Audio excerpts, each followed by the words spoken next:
Somehow I woke up out in Beverly, fucked up, smelling like that bourbon. And I end up alone. I'm not certain. Yeah, the girls impolite in the club every night. That's how it goes when you Hollywood perfect.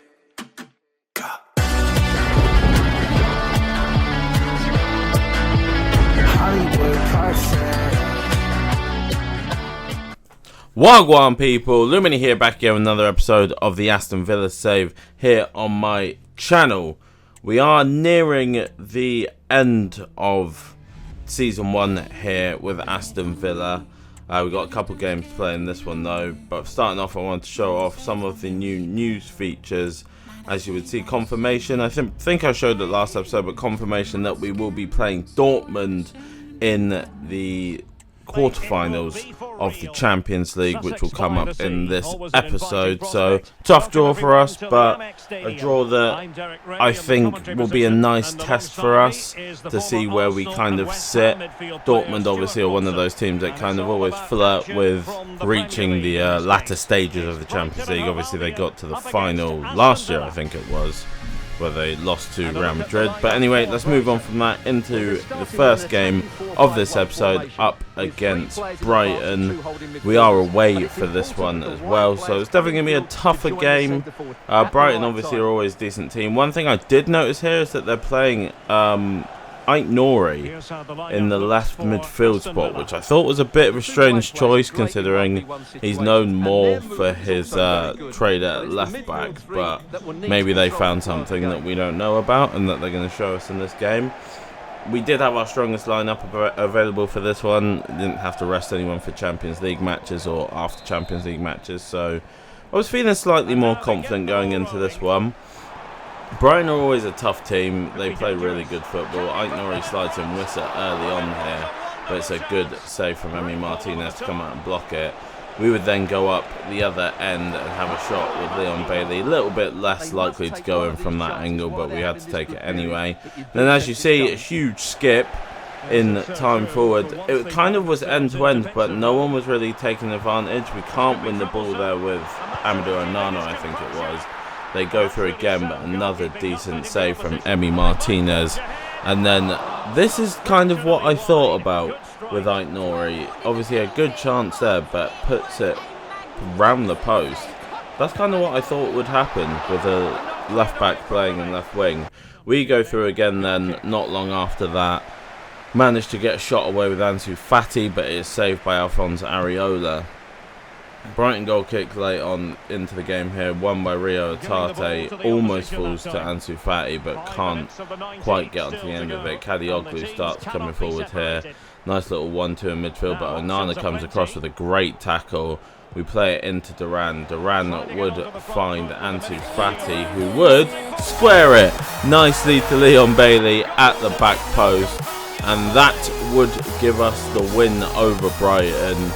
It's a very late goal. It was a much tougher game than I was expecting, to be fair, and maybe that's a little bit of, what would you call it, naivety on my part, that I thought maybe we'd be able to have a more dominant performance. We have been playing some decent football recently, but I know it's a cheap goal. However, I'm going to take those goals if they come my way, because you've seen in the past that sometimes in games I literally can't score to save my life, so I'm going to take whatever I can get. Leon Bailey putting us 1-0 up. It would look as though Brighton from kickoff, they start knocking the ball around very quickly. Play a ball to Tariq Lamptey. He would chip one over the top to João Pedro, and I was terrified at this point. However, Bissek comes across and makes a huge block to send it behind for a Brighton corner. Swung in, cleared it in the near post, but not really cleared far enough. Minte would pick it up. He'd find very far, I think it is, but Doughty would manage to get in between him and the ball. You can see we're just not managing to clear the ball right now. Drops for Onana here. He would knock it clear. Kadioglu would almost win the header, but we would win it with Stanisic into Leon Bailey. Leon Bailey would chip through John Duran here. John Duran all by himself pretty much. Cuts back inside. Goes for the strike. but it's another good save by Alphonse Areola right at the end of the game. I tried to take the foul there so the game would end, but it doesn't matter because the referee would blow the whistle and we would walk away with 3 points from the Amex. It was a tough game, I will admit that.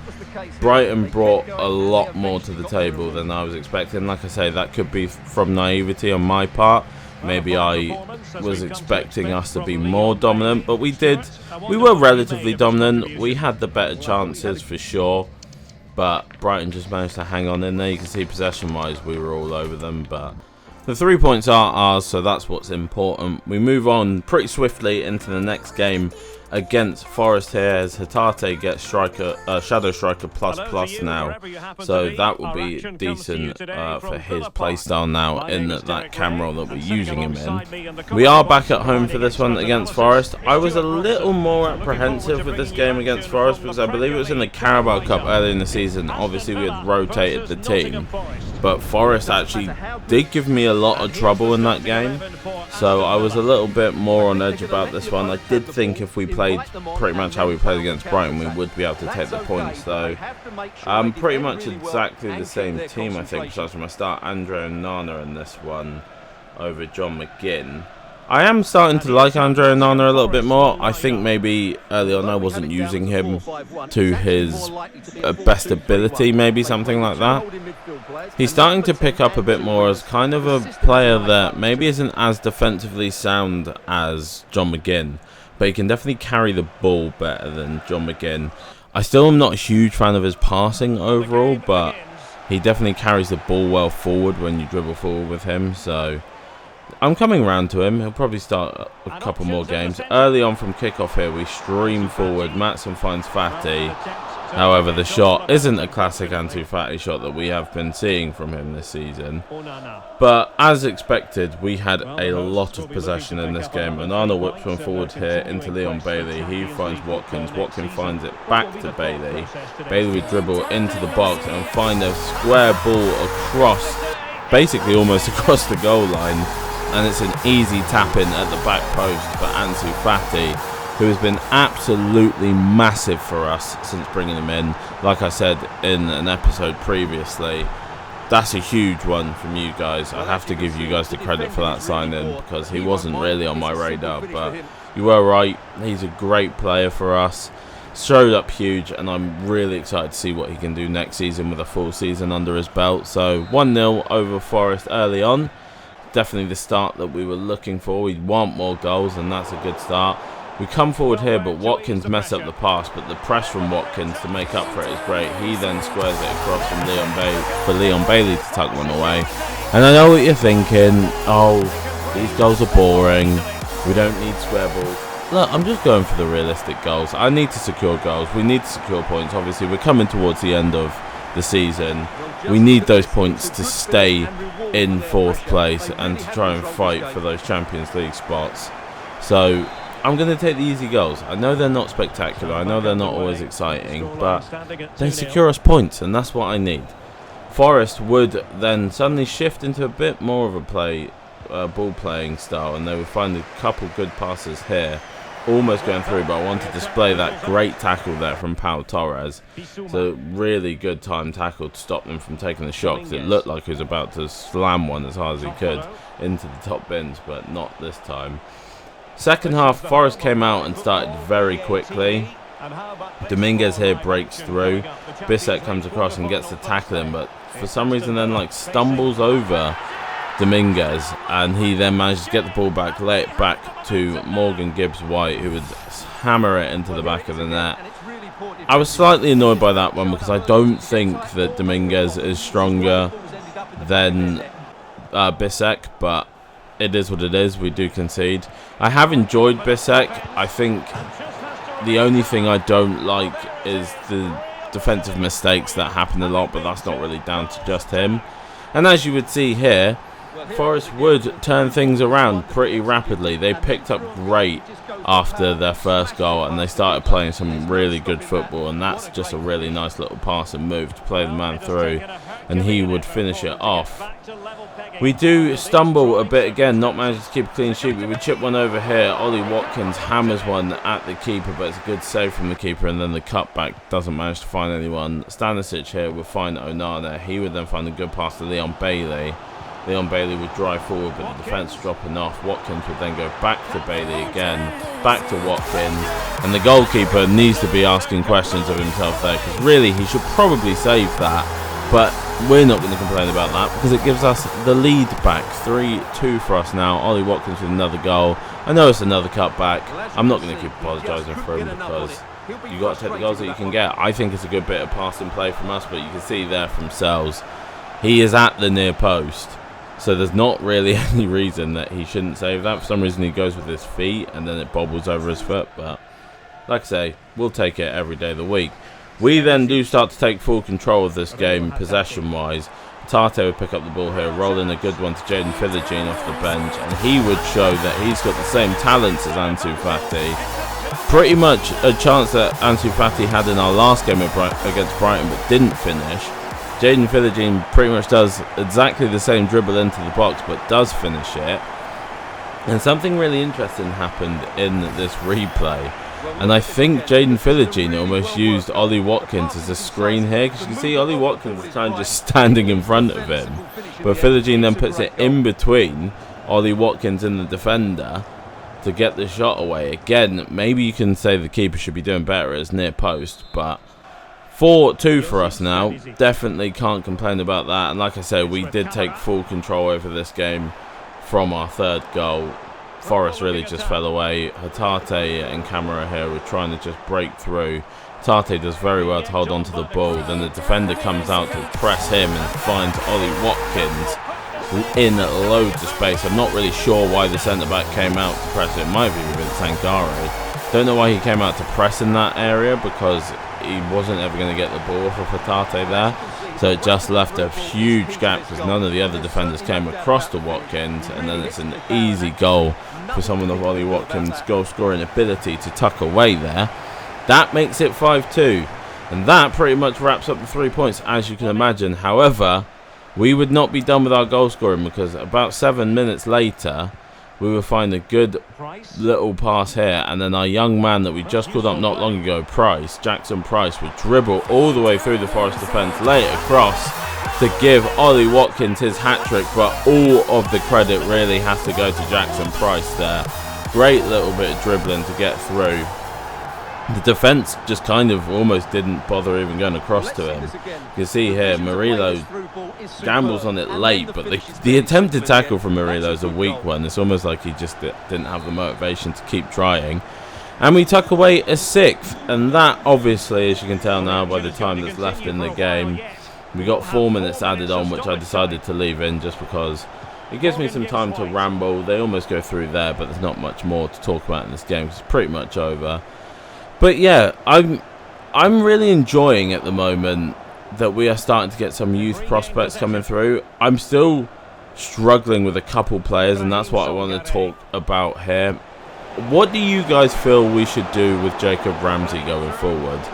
Because as much as I'm trying to like Jacob Ramsey, he doesn't feel like he fits that cam role that I want him to play very well. So I want to know, what do you guys think we should do with him? Should we sell him? Should we train him as a winger and maybe try and get his pace up? You guys let me know what you think. But yeah, there you go. Ollie Watkins with the hat-trick. 6-2 win over Forest. Our biggest win of the season by far. And a very, very nice win for us, considering I'm pretty sure the next game we're about to go into is the first leg of the Champions League quarter-finals up against Borussia Dortmund.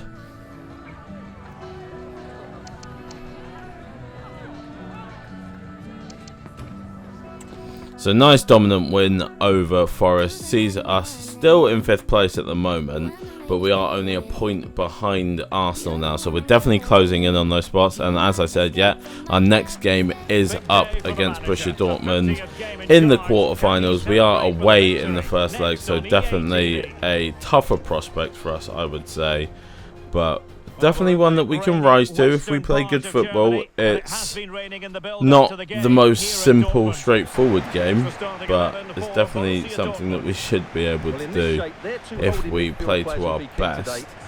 They've got a quality side, they've got Kyle Walker in it. I did notice that both their fullbacks have yellow cards though, so that was kind of something I was keeping a little mental note of, because obviously our wingers are good at getting one-on-one situations, and we've seen in the past a lot of teams foul our wingers as they're going forward, Ansu Fati and Leon Bailey that is. So I was keeping a mental note of that, because that could be huge for us going into the next leg if they don't have their starting fullbacks. But it wasn't really something that important. Stanisic, I don't know how he has a yellow card to his name. I don't remember him getting that many yellow cards that he should be on a ban if he gets one more, but it is what it is. We've got our strongest team out there. That song and this atmosphere was very intimidating, I have to be honest, as the lineups were going through. So I was feeling it a little bit. I had that Champions League kind of pit in my stomach of this isn't going to be the easiest game. Dortmund would carve out a lot of opportunities. However, this might be a weird thing to say. I wasn't finding it overly difficult to play against them. You can see they did dominate the first half completely. We only have one shot overall, and unfortunately Ollie Watkins did pick up an injury in this one, so we did have to sub him off. But yeah, as I was saying, I didn't find it overly difficult to play against them. They were quite predictable in what they were doing. It was pretty much get the ball to the wing to Marlon or Adeyemi and then see if they can break through with pace, pretty much. But I just wasn't... I don't know, they kind of just kept slipping through. We do go up the other end here with John Duran from their corner, and we get a good shot away with John Duran. However, we can't manage to tuck it away, and we go on to almost certain... I was almost certain that we had won this game here, that we had nicked a 1-0 right at the end of the game. But Kerbal, I don't know how... I know it's quite close to him, but look at the pace on that shot. How the hell has Kerbal gotten to that? We then whip in the corner late on. Bissek with a powerful header, but again it goes straight down the throat of Kerbal. And it is a 0-0 in the first leg. Now, I think that we have to be happy with that personally. I think if you come away to a place like Dortmund, the atmosphere, like I said, was crazy at the beginning of the game with the fans singing and stuff.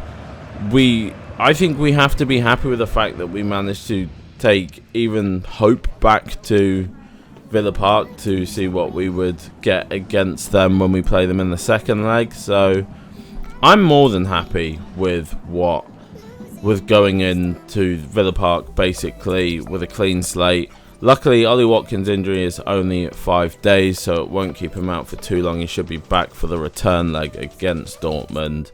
But yeah, not a lot of time to wait until we are going away to the St. Mary's to play against Southampton, another one of those teams that we played in the Carabao Cup early season that gave us a little bit of trouble. Now, I didn't really feel like that was going to be a fair reflection of what's going to happen in this game, because obviously, like I said, in the Forest game, we had a massively rotated side in that game. But when I see 5 backs, I'm always like, oh, for God's sake, because a lot of the time 5 backs are incredibly difficult to break down. Like, you just cannot get through them no matter what you want to do. But I had confidence that we know we can beat them, but it wasn't going to be an easy thing at the 5 back. We are starting Jackson Price in this game, giving him his first start. I've been very impressed with him the couple of times that I've brought him on. I think he could be a pretty big player for us going forward. He gets slid through here.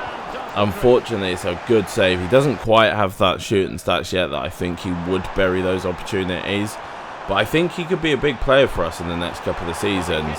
Kyle Walker-Peters here breaks through but doesn't manage to tuck away his opportunity, and from this point we would start to see a little bit of Southampton domination. Oh, sorry about that, I just choked a little bit. We would see a little bit of Southampton domination. Emi Martinez would show up big for us in this one.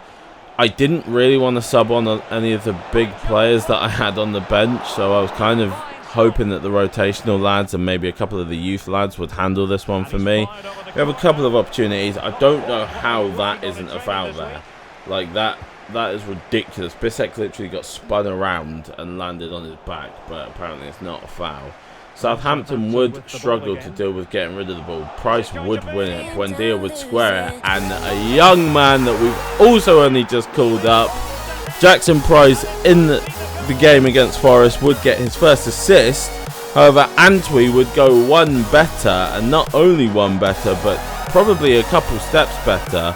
Antwi would not only get his first goal as a Villa player, he would get the winning goal against Southampton to give us 3 points. It's a great little pass across from Emi Buendia when it falls to him. Antwi is at the back post. It's not a spectacular goal. We're not going to overhype it too much because, like, he didn't do anything that special, but it's nice that he was in position, he was ready for it, and he took the opportunity when it came. And like I say, it would give us the 3 points against Southampton, which is a big 3 points because we need to be picking up as many points in the league as we can. Obviously, we've also got the extra exertion of playing in the latter stages of the Champions League right now. So these young players are rotational players. I'm expecting a lot from them right now. You see stats-wise, Southampton had the possession. They had none of the chances. That would see us launch up into third. However, if you look below us, Spurs and United. United have 2 games in hand. Spurs have 1. Nice little news story for the young man Antwi there. Literally just called up, gets his first goal, gets us 3 points. A very nice introduction. I'm liking that we're getting a couple youth lads that we can now bring through and actually can get a couple of starts and a couple of substitute appearances. But now into the big one, a big defining moment in our first season here at Aston Villa. Villa Park, quarter-finals, second leg, 0-0, Borussia Dortmund, Villa. It was a scary one. I felt the pressure, I'll be honest. Usually when I play these games, it's kind of just like, oh, it is what it is. Like, it's just one of those games. Obviously, you guys see me when I'm in the game. I get quite, like, what would you call it? Passionate? Let's call it passionate, not ragey. It's passionate. But I was feeling the pressure going into this one. I really was locked in and I wanted to win this game really badly. I thought this was a defining moment for our season. I thought it'd be a very big indicator of how we would go forward from this point, and I really wanted to win this. Interestingly enough, they decided not to start Kyle Walker in this one against us. They would start Rierson, pretty much the same team besides from that. It was an interesting one. I knew it pretty much exactly how Dortmund were going to play, so I wasn't too worried about defending against them really. I was more thinking, how are we going to attack? However, early on here, we would give the ball away with a poor attempt to pass from Hatate. I hesitated in bringing Emi Martinez out, and then it just gave Marlon the easiest option of chipping him. Probably a mistake on my part. It was a poor attempt to pass from Hatate in midfield, but again, it's that splitting defenders thing, and a player of the pace of Marlon, he's always going to get through there, gets through there easily, chips over the keeper. It is what it is at that point. We just have to look to try and get back on things, and Ollie Watkins later on here would get the ball and break through, holds up well as 2 challengers come flying in, and Ollie Watkins would bury it into the top bins. We were worried when he went down in the first leg that he might not be here for the return leg. Luckily, it was only a small injury, and it's why we needed him here, because he is such a huge player for us. Scored buckets of goals for us already this season, and a massive one in our season now, as he scores another to get us back on level terms. It would be a bit back and forth after that between both sides. Not a lot of attempts, but Dortmund breaking through a fair few times. Matty Cash was having a torrid game in this one. However, he would win the ball back for us here. Hatate would then find the ball into Ansu Fati, who would dribble inside nicely, but Kerbal would make a very good save from Ansu Fati. Just a little slip to the side. I would then decide to change both of our fullbacks because they were struggling a little bit for fitness and obviously the pace of the wingers.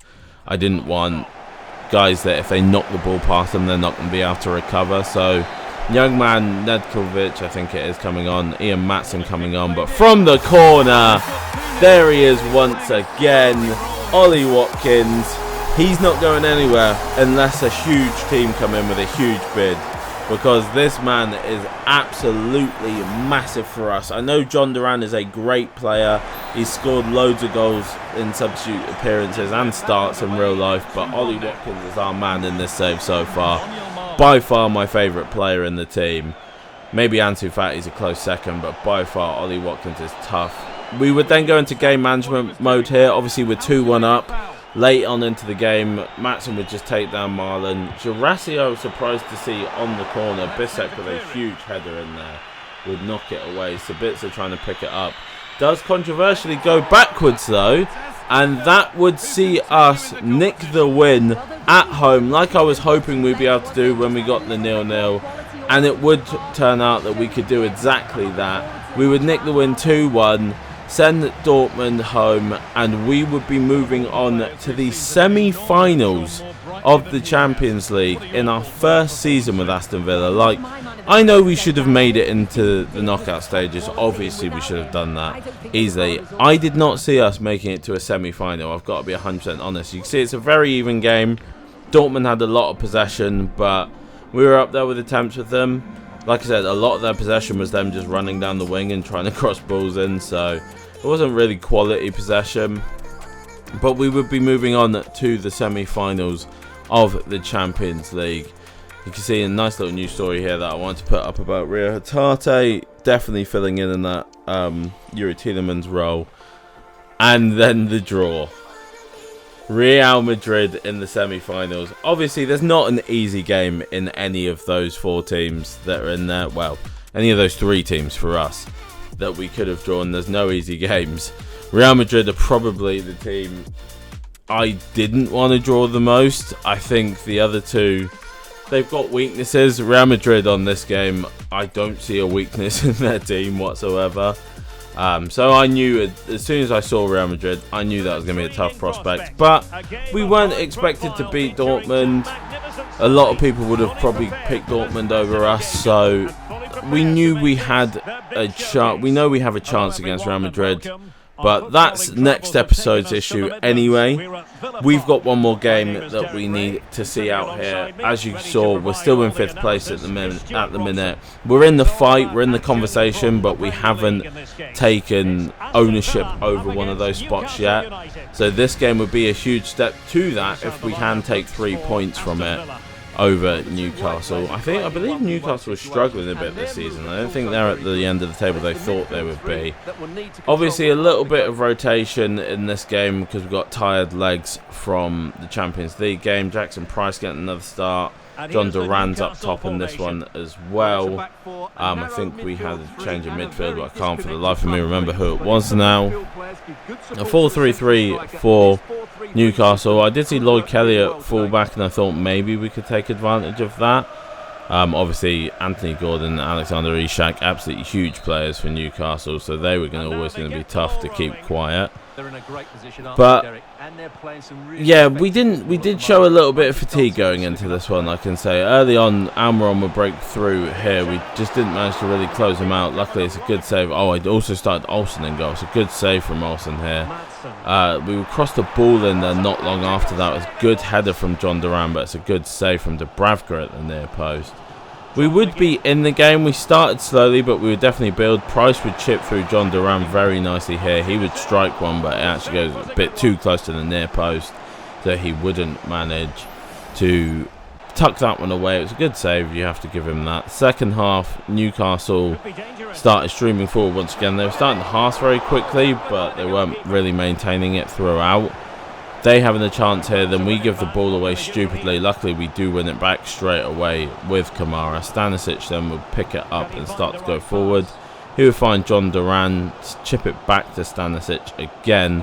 He would then find Buendia making a run, and it's a great volley from Emi Buendia.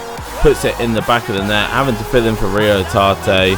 I didn't want to start Jacob Ramsey in this one. Obviously, following our conversation that I had with you in the last one. I didn't think that Jacob Ramsey would do what I need him to do in this game.